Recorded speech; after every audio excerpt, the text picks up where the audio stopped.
It's the Playhouse Podcast with Kat and JJ. Can't believe it. I missed everything. Missed the show? What am I going to do? Check out the Daily Podcast. Father's Day is in the rearview mirror, so we talked about deadbeat dads today. That dad that was either not part of your life or a baby daddy that's just not doing his part. Opened it wide open for you, and you did not disappoint. That's coming up in a couple of seconds. Here comes the podcast. There's this new TikTok trend. They're calling it I faked my qualifications. So the trend is going viral because people are lying about their qualifications. They're going to get a job, and they get fired almost immediately.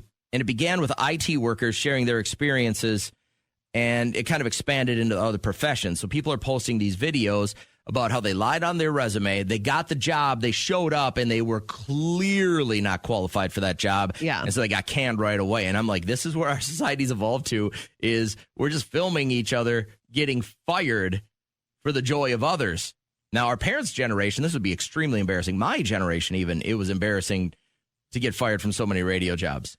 But I've always said, like, somebody told me that right when I got into radio. I was like, listen, you won't feel like you've been in radio until you've been fired. And I'm like, I've never been fired from a job in radio ever. Well, it's one of those weird jobs, too, because if a station changes formats, they usually blow everybody out, right? And then they start fresh with the new format. To me, that wouldn't be firing. For me, like, when you get fired, it's because you did something. Your job was eliminated? Yeah. Is that a better way to look at it? Well, yeah, I guess. But you ever lied on your resume, though? And if so, what's your lie? no, like you, I would not do that because, okay, so to a fault, I believe in myself a little bit too much where I could maybe say up to a certain line that I could do something because I feel like I could quickly learn it or like YouTube it or something. But if it's something that takes a few years of skill to say that you could do it on a resume, I wouldn't say that. When I was a sophomore in college, I'd lied, and I'd applied for a bartender job in the little town I was going to college at, and they hired me right away.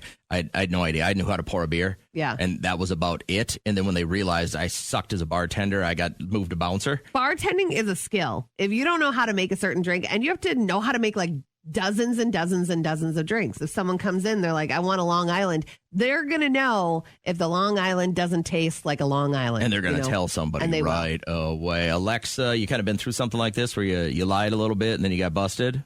Oh, hey, yeah. So I got hired at this fancy restaurant as a sous chef, which I thought just meant helping the main guy cook stuff. I thought so, too. Had like zero culinary training. Day one, they asked me to break down a duck. I was like, what kind of duck? I was joking, like a cartoon duck, rubber duck. But it was literally because I like had no idea how to even start doing it. I wouldn't. And yeah, they were not amused. Right. I ended up peeling potatoes in the back for a week until they figured out I couldn't tell the difference between beef and pork. Yeah.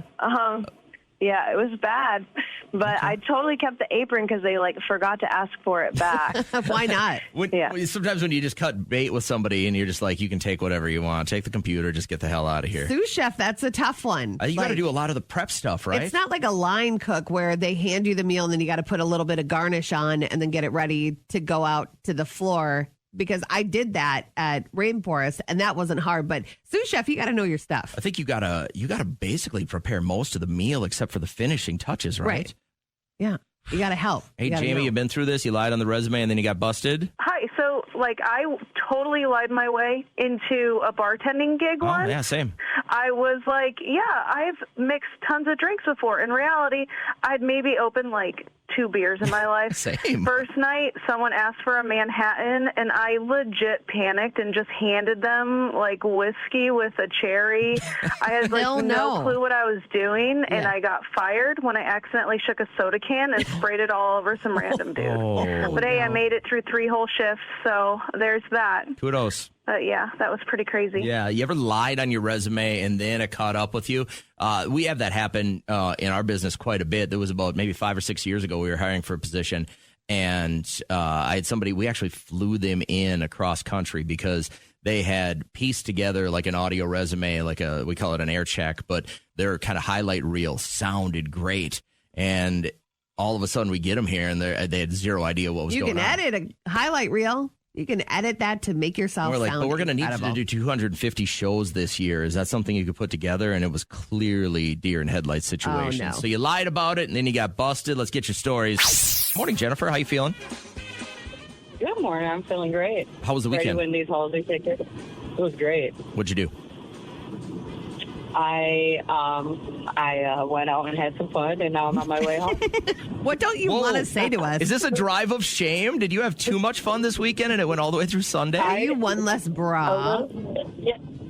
Celebrating Father's Day, you know, we got to make fathers happy. With your daddy. Your zaddy? All right. I like it. I'm not going to dig too much deeper because I have this image in my head right now that I want to let just kind of marinate a little bit. So, Halsey, Friday night. What we're going to play is a name that actor actress game, all right? So basically, I'm going to give you a couple of clues, and then you and Kat are going to bid back and forth on how many seconds of audio you need to hear from an interview with this person. I'll tell you it's an actor. I feel bad for you because I watch a lot of movies. I know a lot of pop culture stuff. It's a popular actor, okay? Okay. I'm going to give you both a couple of clues, and then Jennifer, you can start the bidding at how many seconds of audio you need. I only have 8 seconds of audio, so you can't go over 8. So listen first to the clues. This actor made his movie debut in 1986. This actor got expelled from his high school. And this actor was born in Lebanon. Based on those clues, Jennifer, 8 seconds or less, how many seconds of his voice and an interview with him would you need to identify this actor? 5 seconds. Kat, can you do better than 5? I'm going to go 7. Well, you can't. No, you got to bid under, dummy. Oh, I'm going to do 5. She just did 5. I can do 5 No, too. no. It's hers. You have to. All right, either, then 4. You either have to 4 say and a half. name that actor or something less. 4 and a half. I can't do halves. 4. Okay, Jen, you. Good Lord. I thought this was just easy. Jen, do you want to go 3 or less, or do you want to have Kat name that actor? I can do it in 3. Okay, Kat, 2 or less now, or tell Jennifer to name that actor. 3, 2. You're going to go 2? I'll say 2. Kat says 2 seconds of this interview she needs to hear. Jen? Can you beat that? Goodness. So I'd have to hear 1 second, right? Yeah. Mm-hmm. Or I would have to name it. All right, let me do 1 second. Wow. Wow. She just wants to hear 1 second. All right. There's I nothing don't else. need to hear it. Unless you can name this actor just based on the clues, Kat. All right, Jennifer, you are only going to get 1 second of an interview with this actor, and then you have to name him. Again, he was born in Lebanon, got expelled from his high school, but he made his movie debut. Start wrapping your mind around this one. This is the big clue. In 1986. Here is 1 second of the interview with this actor. Mars? I want to go to Mars. Oh, goodness. I'm going to give it to you one more time. It's the male voice you're hearing here. Mars? I want to go to Mars. Based on Okay, that I'm 1 just second gonna- of the interview, who is that actor? I'm going to take a wild guess and say Keanu Reeves. You Googled that. You're going to the show. Congratulations. Yeah. Listen, you gotta do whatever you gotta do. Did you Google that? Absolutely. It's the first one that pops up. All right, so I heard this audio had a flashback to the Disney story I tell where we were at that drive-in Universal Studios setup, and we had ordered our back to the 50s meals with the hamburgers and the milkshakes and stuff, and Liam had his burger delivered to him, and he didn't take a bite, he didn't touch it. He just looked at the burger, there were onions on it, and he threw up everywhere. Just the idea that there were onions in his proximity, he threw up. That was the worst. The kid is a riddle, man. He is pretty chill, but if there are diced up tomatoes, no go. If he has tomato soup, it's a go. So when I heard this, I'm like, okay, I'm not alone. Ivy, I made you your soup, but I accidentally put something in it that you didn't want in it. Tomatoes? Yeah. I didn't want tomatoes. You wanted tomato soup, though. Yeah. Well, I didn't want tomatoes, and I just tomato soup, no tomatoes. There you go. So all you have to do is you say, okay, hold on, I'll get them out. And you take your spoon and you just do a couple of boom, boom. Oh, all the tomatoes are gone. And then, like, they don't get it. You know, kids are My wife will order a pizza, and she can have any kind of pizza on the planet, but if it has black olives, she'll just sit there. Even if I pick them out of there. Like the one time we had it delivered, and I think she might have just said it under her breath. You know, like sometimes you get into a bar or restaurant, it's kind of loud, and she's like, we'll have this pizza, no black olives. She's like, okay, cool. She brings the pizza, sets it down, there's black olives. My wife just sat there, just staring. She goes, didn't I say no black olives? I'm like, I'm sure you said it, but, mistakes happen. Why don't we just pick those up? She's like, no, I'm not hungry now. Should it totally shut down her appetite? That would never happen to me. Would not eat it. Wouldn't look at it. She kind of shoved the thing towards me. She's like, you can have it. I think even if something was looking at me from my plate and blinked, I could still probably muster up an appetite to finish something else. I've never been so turned off by a meal, but I want to know, like, your kids' picky habits. What do you have to pick off their meal if it were to come? Like, I love that video of that girl that's like, I don't know why my daughter acts like a princess. And then she pans over to her husband that's peeling all the outer parts of the breadstick so the daughter can have the inner part. And so it's just something you do to like make them relax a little bit so you can enjoy your meal. Ivy, I made you your soup, but I accidentally put something in it that you didn't want in it. Tomatoes? Yeah. I didn't want tomatoes. You wanted tomato soup, though. Yeah. Well, I didn't want tomatoes, and they're just tomato soup and no tomatoes. It's the same as when you get to an adult, you start meeting people that are like, I'll have a Bloody Mary, but I hate tomatoes. But, wait, what? I don't get it. Lana had texted, she's at work, but she says, my son can't see anyone ordering anything with spinach. So that would then affect me. Like, you're not going to affect my meal, if you can't even look at it. Like you said, Trisha looked at those black olives and wasn't hungry. I don't even That's taste your problem. black olives. I don't know what they even taste like. They taste like a penny to me. Like, if I eat them, I like them. So maybe I like eating pennies. My wife will eat green olives. Okay. Do they taste that different? Green olives and black olives taste totally different. Green olives are salty. My palate isn't that advanced. Good morning to Melanie who texted in. My 6-year-old daughter will not eat anything cooked in the microwave. She called me a lazy parent when I cooked her dinosaur nuggets in the microwave. See, someone else said that about her mom. That kid's too exposed. You know who said that? The mother-in-law. The mother-in-law said, yeah. your mom makes stuff in the microwave. I used to make for your dad everything in the oven. Yeah, but I'm not lazy like that. I would bread his chicken dino nuggies. Your kids are a little wonky with their eating patterns. How? Let's hear about the dads that weren't always the greatest. Alexis, there's a deadbeat dad in your life? Yes. And what would make him a deadbeat dad in your eyes? Well, first of all, he still lives with his mom. No income whatsoever. Is this like your baby daddy, or this isn't your dad, right? No, this is my dad. This is your dad. Your father still lives with your grandfather or your grandmother? Yes. Holy so crap. has this been your whole life? This is all you've known him to be, or has he? Okay. How old is he, by the way? Gotta be in his 40s, at least 45. So he's still living with his mom. Yeah. What else? Just recently, I found out I have a half brother, and I reached out to him, and he's in the system. My half brother is because he gave him up, and the girl that he was talking to also gave him up. So I reached out to him, and he left me on scene. Like, he never responded, just looked at my message and never responded. What did you reach out for him to do? Just to have a relationship? You weren't like, hey, brother, you got $50? You weren't like that, were you? No, she's talking. Are you talking about your dad or your brother? No, I messaged my dad asking about my brother because we've never had a relationship whatsoever, but I wanted to know more about my brother, and he just never responded to me. Well, because he probably doesn't know about your brother. What can he tell you? Probably not. Yeah. Was your old man ever a part of your life? No, never. How does that make you feel? His loss.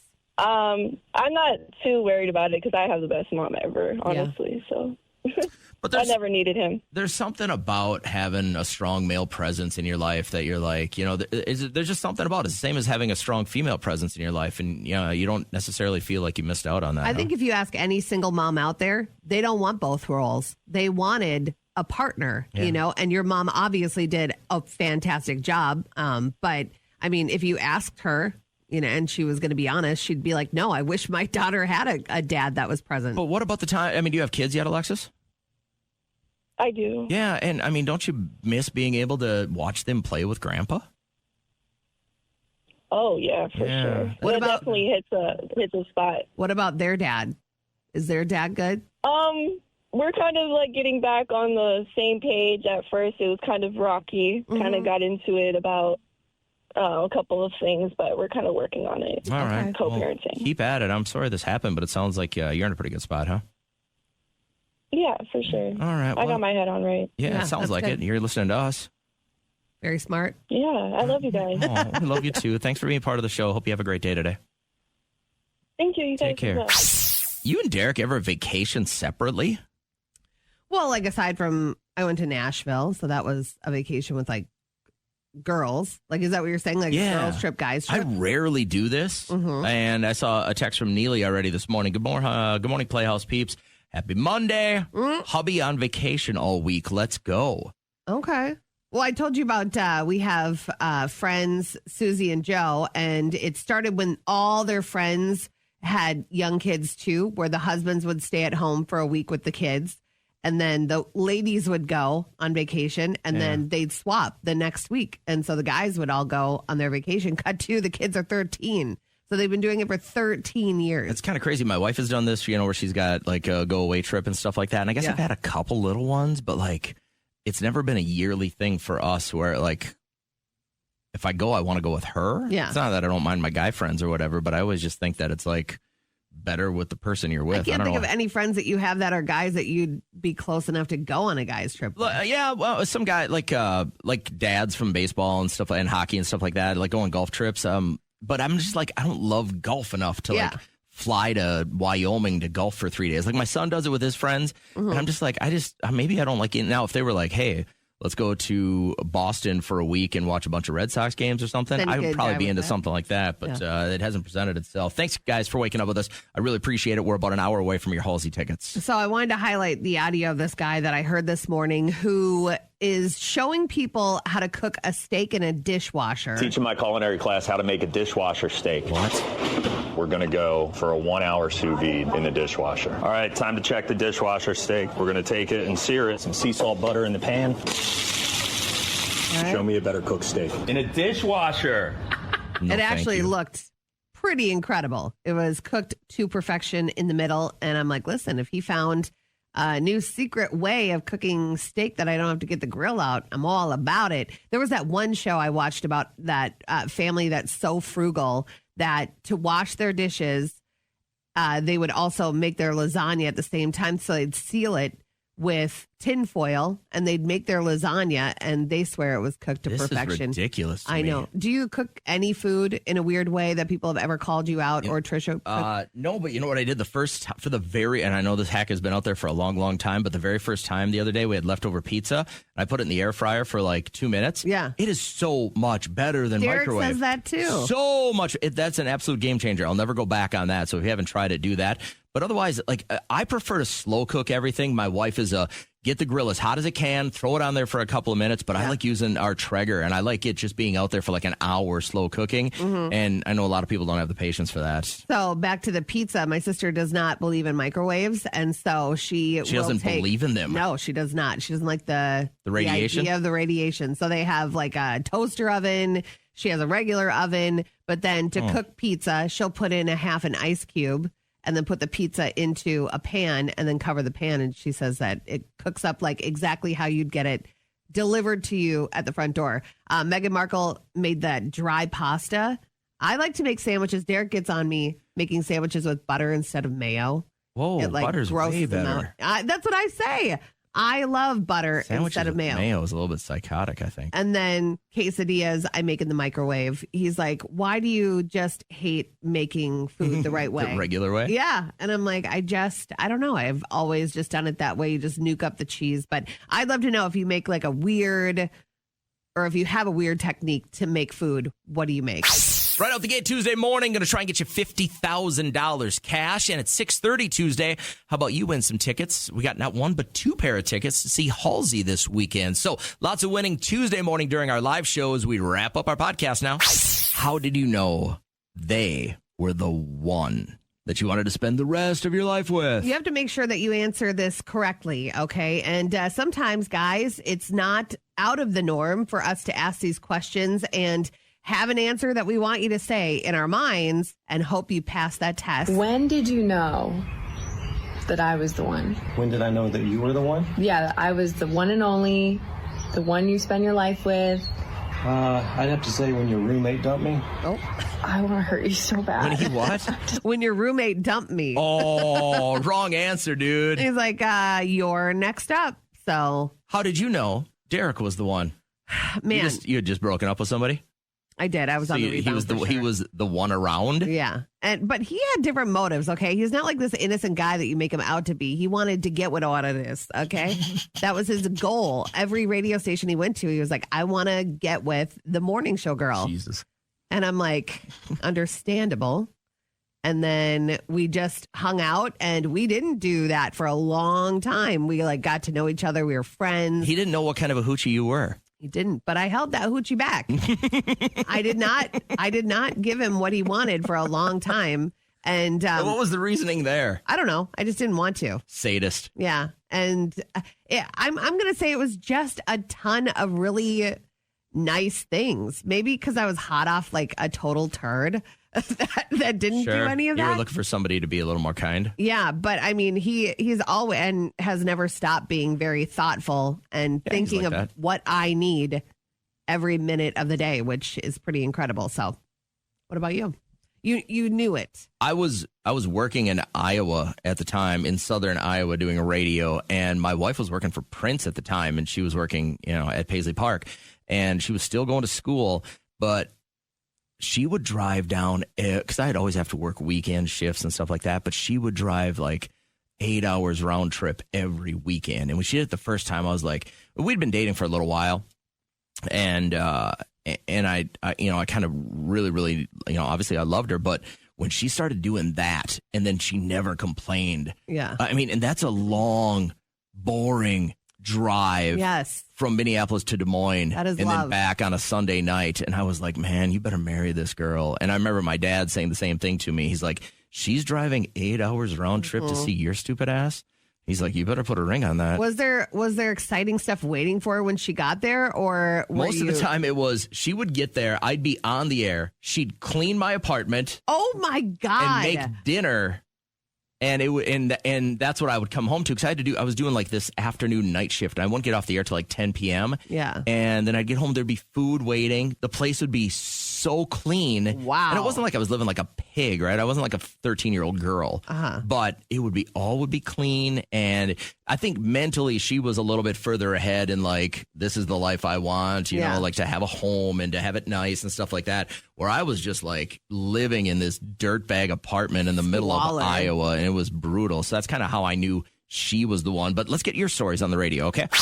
Bingo! How fun! Last week, someone lost an eye at bingo. Bingo! Bingo what bingo? Bingo! Bingo! All right, here's how listener bingo works. Kat and I each have something we're looking for from you, like a good story.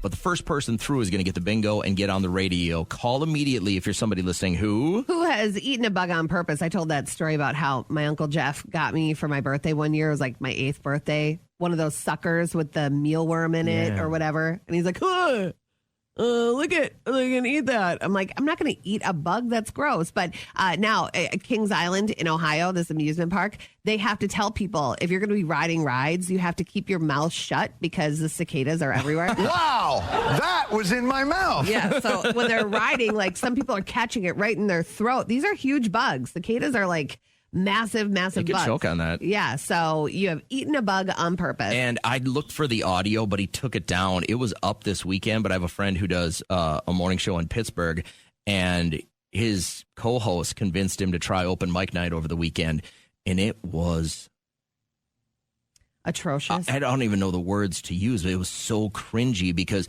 he runs a very good morning show.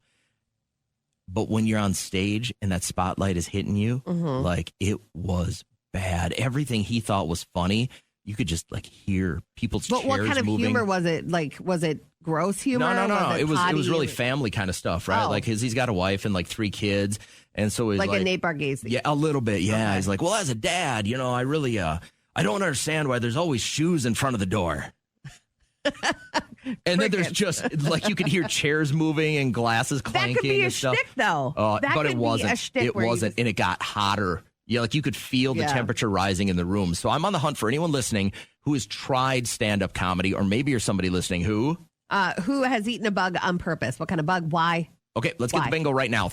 This past weekend, I had to run a parade for the first time ever. I've never done it. I had a cool, calm face, but my heart was going a mile a minute. So all the times around here, somebody's been like, Cat could screw up a 2-car parade. You're like, hold my beer. We had a 70-unit parade. How hard is it to set up a parade? What's the hardest part? The first 10 is nerve-wracking because, one, you don't want to offend anybody, and the right people have to go in the right order, or you will get letters sent. So hold on. People will post on Facebook. If the Queen candidate goes before the marching band, somebody's going to complain about that? If you don't have, so I guess there was a town around here that let the chief of police go before the flag, which is not what you should do. The flag should lead. But then what does the matter after that? After that, it has to go in order. So we had the color guard. They said, let the cop lead. So the chief of police, they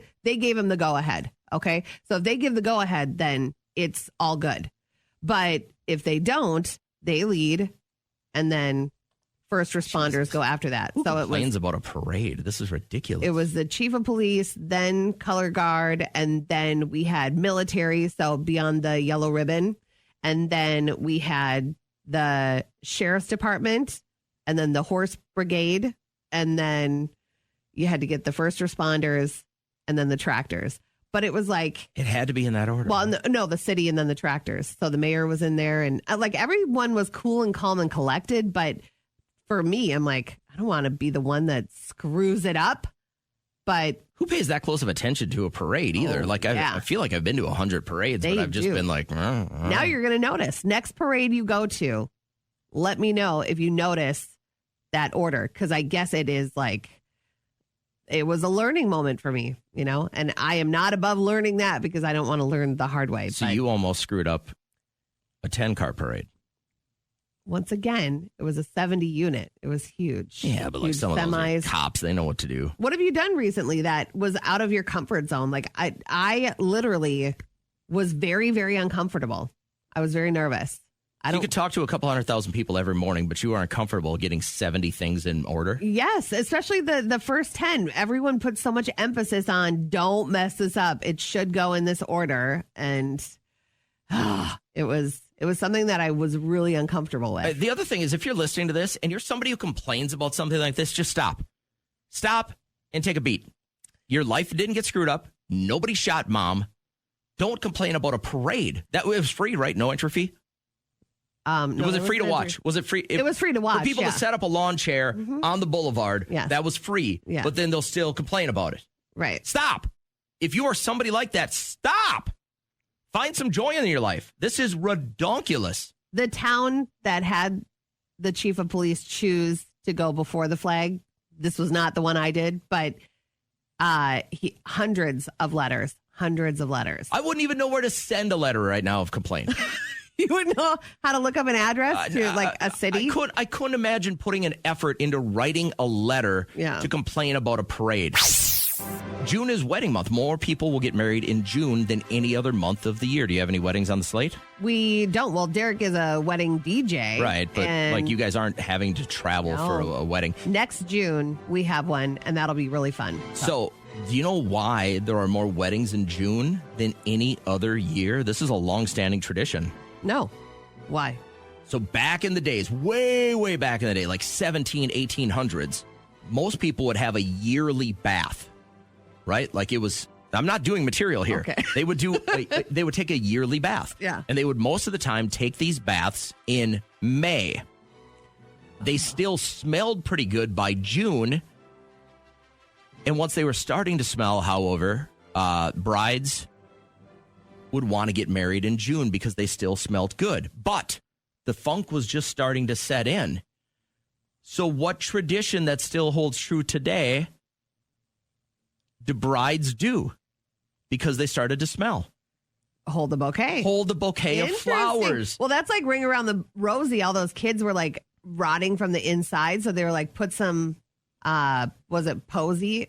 Ring Around the Rosie, pocket full of posy. Yeah, they'd put the flowers in their pockets so they wouldn't smell like they were dying. Yeah, but that's so if you go to a wedding this year and you see a bride holding a bouquet of flowers, she smells. The tradition is it was about June when the funk would start setting in on that lady. Why wouldn't they bathe in June then? I don't know. Because they would have one yearly bath. Now, also because of this, men would get to bathe first. It was a big tub. Ish. Men would bathe first, then the women, then the children, then finally the babies. And the water would get so murky and icky after everyone bathing in there. The term, and sometimes the babies, you couldn't see them because the water would get so brown and dark and black and funky. So do you know what term came out of that? Don't throw the baby out with the bathwater. They'd throw the bathwater out, and sometimes the babies would still be so dirty and icky, they'd get that look on them. And sometimes the babies would get thrown out with the bathwater. Can you even imagine what these people went through? No. There are so many things I think back to history, and I'm like, if you take a shower today, take it for granted that you get one a day, probably, maybe a couple a day if you're working out, and not just one in May. That is crazy. Can I give you another history lesson? Please. I learned it. Drop knowledge. The other day that there were like a bunch of people getting sick from, so ice cream was being sold out of the back of like a wagon, okay? And they would have it full of ice, but they'd have these little glass shot glasses, and they would call them penny licks. And what you'd have to do is you'd pay a penny for one of these little cups of ice cream, and you'd lick them, but you'd have to walk as they sold. You couldn't like leave. So they the needed the glass back. They need the glass back. So all these people were getting sick, and they couldn't figure out why. And then they realized everyone was eating out of these penny lick glasses, and they were never being sterilized or anything like that. But they'd still keep buying it because it was delicious. But that's a history lesson too. Yours were maybe a little bit better. Mine were way better than Mine that. made me want ice cream. If you're a mom or a dad, and now that summer's here and your kids are looking a little bored and you want to keep them off the screen time, they just kind of went through and punched out some new research, and they asked thousands of kids across the United States, what do you want to do with mom and dad more? All right. And these are the big ones. So if you're kind of struggling with like, what do we do with our kids? Carve out some time for one of these things, because this is what they want to do, even if they're probably not echoing it to you. Go to the pool. Yep. That's fun. All right. Play sports. They don't care what the sport is. They just want to see you fail as an old person. They want to see how unathletic you've become, and they want to play sports with you. Maybe whether parents against kids kickball or something. Pickleball is something everybody can do, right? Mm-hmm. Number 2 is exercise together. Kids want to exercise with you. They want to show you what they have physically. They want to show you how fast they can run. They want to show you how much they can lift. They want to show you how far they can throw a ball. I can't even tell you how much fun I have. I don't golf, but when Liam golfs and I drive the cart and we just like kiki and we banter and we poke fun at each other. Yeah. It's so much fun to me. I love it. The number one thing that kids want to do with you as a parent this summer is go to the beach. So if you're at a spot where there's maybe not a beach really, really close, this would be an exceptional thing. Plan it for a Friday, plan it for Saturday or Sunday. But those are the big things. So if you're struggling as mom and dad to try and keep the kids occupied this summer and have some fun, go to the beach, number 1, exercise, number 2, and sports, number 3. So maybe that helps you get through the summer. It was 10 years ago this week, and you probably remember this story. An Australian man had been married to his wife for 12 years. She filed for divorce. She said, or the judge said, you got to split everything 50-50. Mm-hmm. He cut all of their possessions in half. I don't remember that. You don't? This was kind of legendary. Wow, what a move. Yeah, this is a boss move, right? He took their couch, cut it in half. Good grief. The car, cut it in half. Literally, the dresser, cut it in half. The bed, cut it in half. Dang. Anything they owned. He spent a week in his workshop hauling all of their possessions out there and cutting them in half and then leaving half of them outside for her to come pick up. So, what were you doing 10 years ago? Anything legendary? I was trying to survive toddlerhood. I don't think I was doing anything legendary. I've never had concussions or anything like that, but they're a nice break. Yeah, you seem pretty light, but like, I don't know if it's something I should worry about, but I don't remember a lot of Liam's. You were busy, so you don't remember. I think that's it. I would love confirmation from other moms out there that, like, maybe you don't want to openly admit, but you don't remember a lot of your kids' childhood. It just goes so fast. Do you remember the little lightning bolts of them? Well, when they're 2 or 3, they don't have a lot of monumental moments, right? You got the you get the first word, you get the potty training, you get the first steps. Yeah, but why do I feel so bad? I feel like really crappy sometimes. You were probably you drop them off at daycare, you go to work, you go back home, you feed them, you put them to bed, right? There's those weird years where you're just kind of helping them grow, helping them explore. There's not a whole lot of monumental things. They're not winning a state championship, right? They're not driving. They're not getting married. There's not those big epic moments when they're 3 to 6. I know. Till you take them away for their first year of school. You know what I mean? I need to be nicer to myself because I do get down on myself about that. I wanted to go back to the divorce thing. And obviously, you don't want to cut all your stuff in half. But is there anything, if it was over between you and Derek, is there anything you would fight for as far as possessions? Maybe the paddle boat. I don't know. We don't have. I think he'd probably give it to you. I think I'm safe there. Yeah, I don't really know. But maybe the 80-inch upstairs. Yeah, the big TV. The TV. All right, that's your priority. Because I can't think of one possession I would fight for. I mean, I wouldn't. I mean, it's just like whatever you want that. I'd be pretty amicable unless he did something really terrible, and then I might have to show my. Oh, then flaws. You get petty about it. It's a case by case basis. Yep. I wanted to open up the phones real quick. If you went through a split, a divorce, was there anything, I mean, other than the kids or maybe the house, that you felt you had to have? Is it the opening scenes in Wedding Crash? Is it Wedding Crashers? Where that's what they do. Chastity, she is white trash. Where they're like, what, if you want to throw a couple of freaking fly miles our way, that's fine too. But when you went through the split, was there anything you had to have? That wasn't alive, right? Like I get the kids thing. The house thing, I can't afford that house. Dr. Phil had an episode where this couple, it was a 3-parter, so you know they're bad. And they were on with their lawyers, and their lawyers are like, we're going to quit because we can't handle it. They went down to the hampers, which hampers and who was going to get what. And she has an emotional attachment to this remote because she spent a lot of time on the couch nursing her baby and watching TV. And so she wanted the remote to go with the TV that he had. So he would have to go get the remote. These people are psychotic. It was a lot. When you went through your split, what did you have to have? You were attached to what?